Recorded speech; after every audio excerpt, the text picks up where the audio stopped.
از اینها بچمه جم پارلمانتری دم پارتی شرنخ برز زکی ایرمز جان قریل گلمه برز ایرمز دم باش تو بخیر هاتی روداوی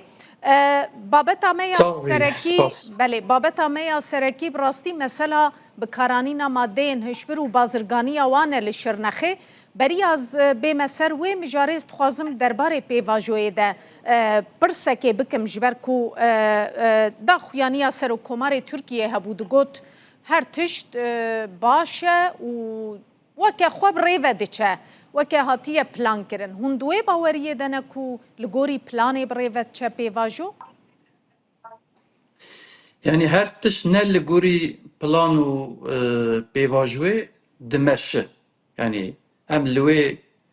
nêrîna xwe berê xwe didin pêvajûyê, li wê çarçoveyê de berê xwe didinê. Ji ber ku hewcedariyê hin gavên şêmber hebîn ku desthilatdarî bi taybetî pêk bînin ên siyasî, huquqî bênê parlamentoyê berpirsiyariya xwe bîne ce. به تواهی جواکا ترکی لبنده لی مخابن یعنی ام نزانی چه فکارین دستلاتداریه هنه چه هزریوه هنه چه دفکر جبر چه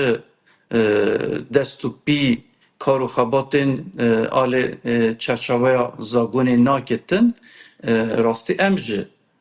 برای قددنه نرخاندن آمه به وی آواییه یعنی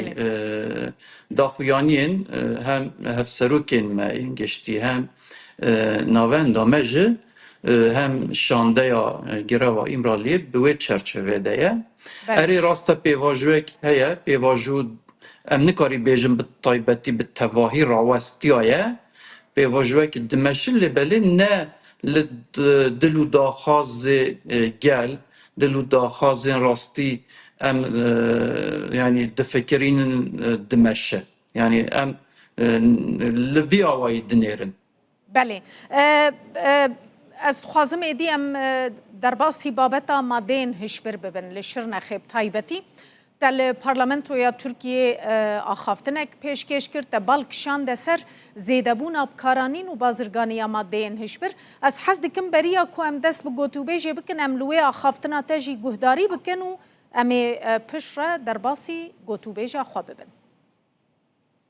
İlçelerinde uyuşturucu kullanımı ve satışının yaygınlaşması. Li Şirnex û navçeyên wê belavbûna bikaranîn û firotina maddeyên hişbir bûye pirsgirêkeke girîng a civakî.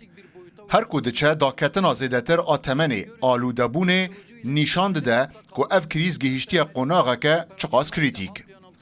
Lê dema ku lê dinêrin rûbirûbûna maddeyên hişbir tenê li ser gotinê maye. Bi operasyonên nîşandanê xelk hatiye xapandin û ji bo çareserkirina rasta pirsgirêkê pêngavên pêwîst nehatine avêtin. Gotina bajarê aramiyê Şirnex bûye gotineke vala. Veqetandina ji sedî 0.002 bo rûbirûbûna maddeyên hişbir ji aliyê Wezareta Werjiş Ciwanan ve nîşan dide ku desthilat ji bilî tedbîrên demkî yên ji aliyê hêzên ewlekariyê ti hewildaneke din nake. Ev ne tenê pirsgirêka Şirnexê lê pirsgirêka hemû Tirkiyeyê. Divê desthilat dest ji hewlên xapandina gel a bi dehan salan berde û bi awayekî rast rûbirûyî maddeyên hişbir bibe. Belê birêz îrmez nihazê bême ser babetê we lêkolîneke çawa kiriye divê derbarê de amarên ku we kom kirine dibine sedem ku mirov bi rastî bitirse êdî? Erê wela divê mirov bitirse yani ez bi tevahî ne hema ji bo Şirnex tenê dibêjim hem bi erdnîgariya Bakurê Kurdistanê hem bi Tirkiyê jî hem bi Başûrê Kurdistanê jî yani em vê jî bêjin ne hema Tirkiye û bi taybetî Bakurê Kurdistanê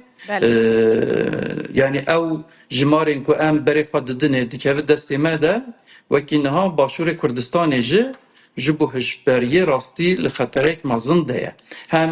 alê domstandinê de hem alê em dikarî bêjî bazirganiya wê de hem alê yani yê ku dişixulînin bi tevahî birîn girêdayê hişberiyê zehf dibin yani li Başûrê Kurdistanê ji aynî bi wî awayî hem ji Başûrê Kurdistanê derbasî Tirkiye dibe Bakurê Kurdistanê û hem ji hin wexta ji Tirkiye ji derbasî Başûrê Kurdistanê jî biye. Tabii ki ev jimarê ku em behs dikin hem netewên dewletî hem ji wekî ev ofîsên girêdayî hişberiyê kar û xebata dikin ya bi taybetî Yekîtiya Ewropa ji aynı bi wî awayî jimarên wisa belav kirine li Tirkiye hingî bi zêdetir dibe bi taybetî li Bakurê Kurdistanê piştî ku 2013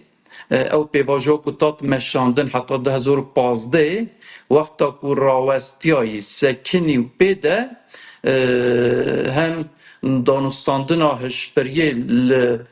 li ser sînûr bi taybetî anîna derbasî Bakurê Kurdistanê û wekî Tirkiye zêdetir bî ev jî rastî nakokek mezin ji xwe re jî tanî ji ber ku wexta ku tu li Bakurê Kurdistanê bajarekê diçî bajarekê ew nextên yên ku kontrolkirinê yên hem leşkerî hem yên ku polîsan ewlekariyê zêde ne jî. Yani ev bi çawayî tê, ev bi çawayî derbasî bajara dibe, bi çawayî derbasî ji derveyî bajara gwenda dahayî. Yani îro ji gundekî bajarê Şirnex hem welatiyekî me peyamek ji bo min şand. Yani em ça ciwanê xwe ji vê rizgar bikin, bi taybetî bank dikir, bi taybetî qêrîn dikir, zarokê me ji vê xilas bikin. Em nikarîn hêdî rastî jiyanek wekî aramî pêk bînin li gund dê û xwe de yani bi taybetî ez dîsa dibêjim ji derveyî bajara hêdî derbasî gunda jî biriye. Ji derveyî wê yani şixulandina vê hişberiyê temen ji yê ku pêk tînin ketiye em dikarî bêjin dehê nehê heta wê ji dahî ya hey hinek bajara hinek navçeya we got piştî pêvajoya çareseriyê ya sala 2013 heta 15 zêdetir bûye rêjeya bikaranînê. Ji bo çi gelo zêde bûye yanî di dema şer û pevçûn û aloziyan de gencên me zêdetir berê xwe didine maddeyên hişbir ev tê wê wateyê? Ya hûn dizanin piştî wê pêvajiyê planek proje a dewleta Tirkiye li ser bi taybetî Bakurê Kurdistanê pêk hat. Plan û proje rûxandinê. Ne hema li baskekê tinê de ew plan proje pêk anî hem siyasî hem civakî hem derûnî hem leşkerî bi hemû saziyên xwe bi hemû derfetên xwe bi kar anî ku bi her awayî dûz û têkoşîna gelê Kurd bifatisîne ji holê rakî tasfiye bike. Yani em texmîn dikin hişberî jî li wê plan û projê de hebî ku li ser ciwanên me bi taybetî li ser zarokan bi kar bînin. Yani em wisa bêjin ku bi destên hina, bi destên hin rayedaran, bi destên hinek karmendan ev pêk hat. Ji ber ku hin doz yên ku li nihal Şirnex de ji didomin em berê xwe didinê hinek karmendên ewlekariyê tê de hene cih digirin ji derveyê Yani destê eskeriyê tê de ye û bi zanebûn ev yek tê handan tê teşwîq kirin? Yani gelek cara bi zanebûn ev kar pêk hat. Serdemên notê jî ev pêk hatin wekî çetewariyên ku hereket dikirin jî derdiketin, doz li ser we hatin vekirin bi taybetî em dizanin hinek rastî ew dozgerên bi wêrek derketin doz derheqê gelek kesan de vekirin ku yê ku ev kar û xebat bi taybetî li Bakurê Kurdistanê de jî pêk anîn. Dîsa dibêjim yani ew plan û proje rûxandinê ye ku pêk hatî bi taybetî hişberî bi kar anîn bi taybetî li Bakurê Kurdistanê de em dikarî bêjin ew ji baskek wê plan û projeyê bû. Belê birêz te got temenê wan zarokê ku bi kar tînin daketiye heta 8 salî 10 salî wê demê mesele bi rastî gelekî me tirsîdar e. Navendên çareserkirinê hene navendên ku ev zarok li wir bêne dermankirin ji vê meselê xilas bin. Tu navendeke taybet heye ji bo tiryakê? Yani eri temen ketiye rastî mixabin yekû bikartînin vê hişberiyê ew ji sedemek yek ev e ji berê esrar kokaîn zêde tat bikar anî tabî peydakirina wê biçekê zehmet ji bû yani niha bi zêde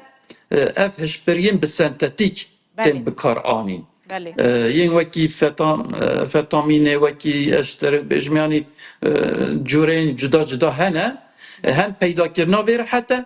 و هم جی کرینا ویجه ارزانه جبوه یکو وی کاری دکن به طایبتی هم دبستانا هم لکولانا تکارن خسرده گلک کسان بکن یعنی هم جوانا هم زاروکن بچوک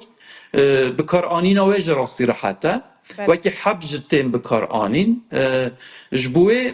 تمام بچو یعنی بیه تمام کتیه جدر ویوی اره درین کو یعنی تداوی بکن وکی ترکیه به تواهی نزی 140 تشتک ناوند هنه لیلی شرنخی لباکور کردستان از بیجم لباکور کردستانی 2016 اف سازین ها هدی هاتن وکرن هری دای 2021 آمده ناوندک پیشبری هشبریه یکو بکارتینین وکی تداوی بکن کسا هات وکرن لیل همو باجارن کردستان اینه شرناق جه او işte saziyek ay yeşilay heye. بله Yani saziya yeşilay ama nuveki nabe bersiv jberku va kesin hejbere bikartine be bers yani bersiv nabe bersiv bi taybeti em ve bejim tedaviya wan kesa deverik veki şirnaq em bejim pek binin û bi temamî tedavî bikin û hejberiye xilas bikin na gelek kes zarokê xwe mixabin rêtkin deverên dî rêtkin ew sazî navendê ku pêşberî hejberiyê kesa tedavî dikin rêtkin wan dera ev jî xeterek mezin ji xweretîne Tirkiye mixabin îro biye wekî transîtek ji bo hejberiyê hem ew hejberiya ji Îranê tê ji Iraqê derbasî Tirkiye dibe wekî dî gelek lîmanên yê wekî Mêrsînê ji beriya niha jî hatin bikar anîn Tirkiye biye wekî transît yani ev heman ne ji bo aboriyetine an ji bo bazirganiyetine ji bo bikar anîna ku wê ji mixabin Tirkiye biye wekî transît dozên ku hatîn vekirin ji ez bi taybetî balê li ser vê bikişînim dozên ku Tirkiye de yê ku hatîn vekirin bi taybetî yê ku hişberiyê dixebitîne hişberiyê dikêşe hişberiyê dişixulîne herî zêde doz li wa kes hatiye vekirin ya tamam de ev hişbir erê ev hişbir ji kû hatiye ev hişbir çawa derbasî bajara bûye kî tîne bi destê kê tê yani ew kes nînin me ku doz li wa ji bê vekirin erê doz gelek hatiye vekirin ama hejmarek biçûk yani ji bo rastî ev ji têwê wateyê ku yên ku tînin bazirganiya vî karî dikin em ê bêjim difiroşin an çêtkin ew tên veşartin ji dervê wê tabî ki hinek rayedarên dewletê û xwe ji yên ku ewlekariyê de cih digirin yên ku dozgeriyê de cih digirin yên ku hinek saziyên dewletê de ji cih digirin mixabin kar û xebatên vî karî dikin mînakê wê jî elbette hene yani ji beriya niha wekî şêwirmendê bi taybetî serokkomar û xwe jî li ereba wan de hatin girtin بله gelekî spas bi rêz Zekî İrmez parlamenterê Dem Partiyê Şirnexê tu ji Enqerê li gel me bû zor spas